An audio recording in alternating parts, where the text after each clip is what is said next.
Hi, everybody. I'm Jennifer Jeremiah. I am a clinician educator. I've been at Brown for the last 30 years. I am a professor of medicine in the Clinician-Educator Track and wear some other hats. I'm an associate program director for internal medicine, and clinically I see patients in the hospital as well as in one of the Brown medicine offices. Hello, I'm Kate Cahill. I'm a general internist and clinician educator. My clinical work is in the inpatient and the outpatient setting. At the medical school, I'm the director for the core clerkship in internal medicine, and for the residency program, I'm part of the core faculty. I'm an associate professor of medicine and medical science in the clinician educator pathway. I started out as a clinician educator before that was even a term.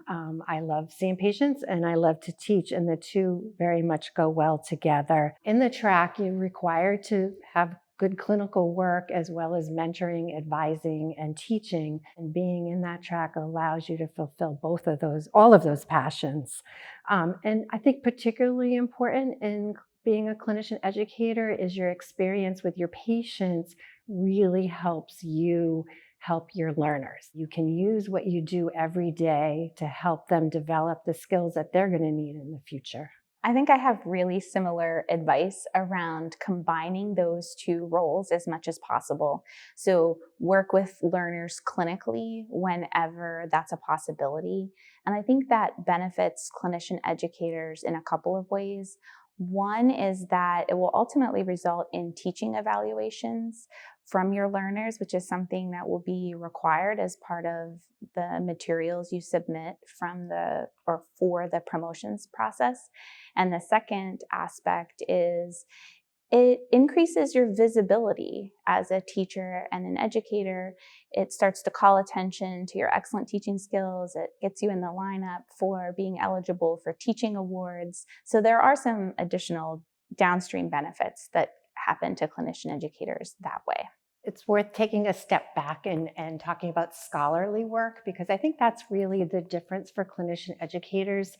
Traditionally, advancement and promotion has relied on publication in peer-reviewed journals. And I think over time, there's been a wonderful new lens at what is important for a clinician educator that is good scholarly academic work. So publication, especially of clinical pieces, is important and certainly can be done. We do a lot of work with curriculum development, case reports, things like that, which can certainly be part of publication. But I think scholarly work is now defined much more broadly and includes things like media presentations, curriculum development, workshops locally, regionally, and nationally, talking at conferences, and all of those things really matter. As I mentioned at the beginning, I think what's so important is we are educating people who are going to be the future doctors, and all of those activities help promote their learning and are now valued in that track and count as scholarly work. So it's not just publications anymore. Once again, I agree completely.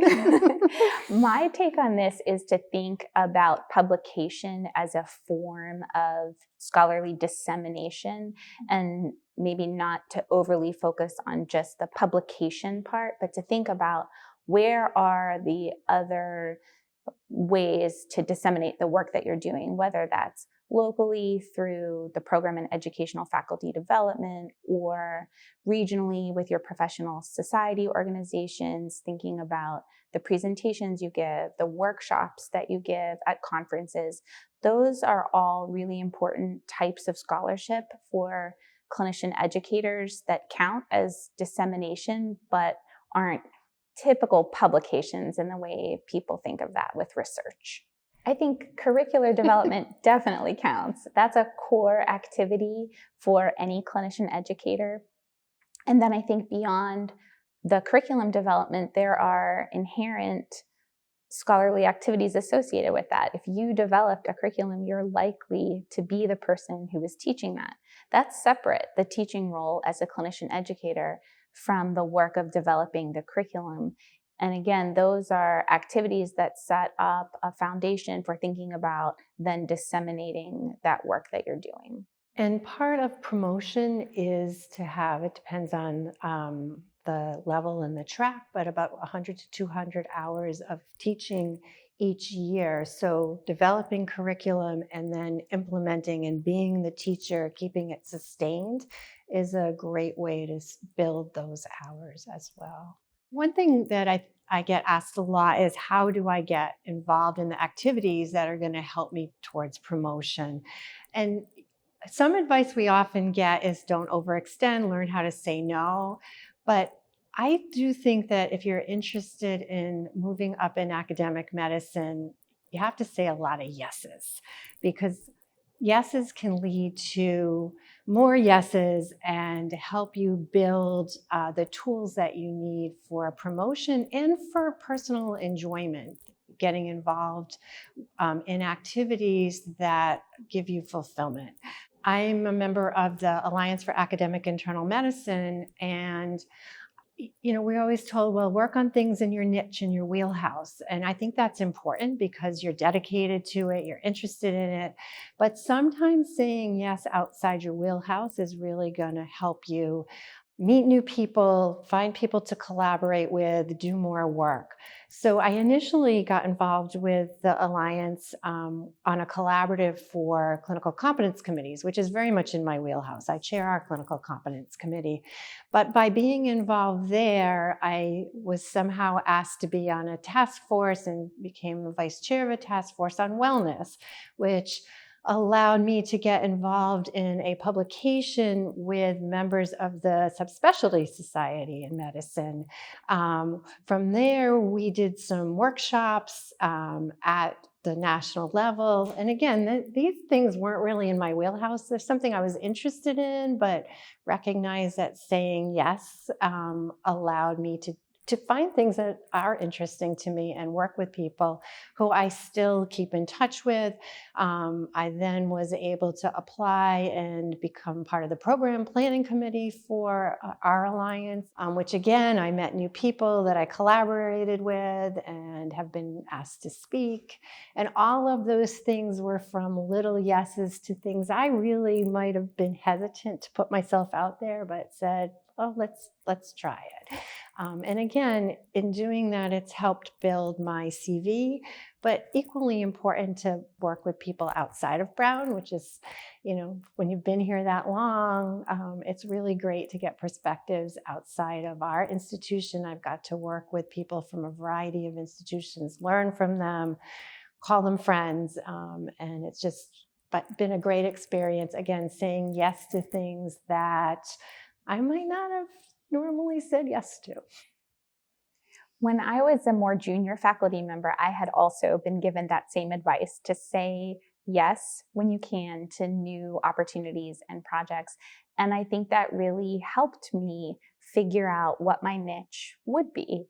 And you're not saying yes forever. Once you say a bunch of yeses, and you figure out which way you want to direct your career interests, it's really nice to take some of those yeses and hand them off to a more junior faculty member once you have helped figure out what your pathway forward is going to be. I just wanted to reiterate, again, when I started many years ago, clinician-educators were a new breed. I got to see patients and attend on the medical wards and start getting involved in residency activities.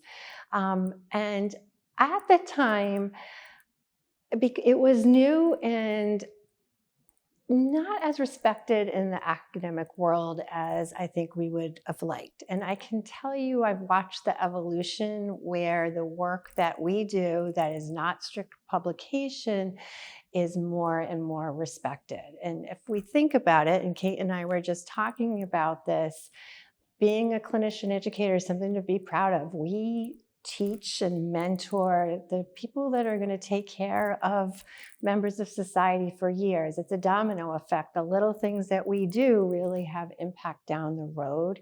And so I'm happy to see the new level of respect for our work. I agree. I think our primary role is, as physicians, we take care of other people. But doing that side by side with learners whenever we can, I think even deepens the meaning of our work. Thank you so much for taking the time to listen to us. I think you can hear that we both really love what we do. If you have any other questions, please feel, at least for me, to reach out anytime that you like. Good luck, and definitely feel free to reach out to me as well.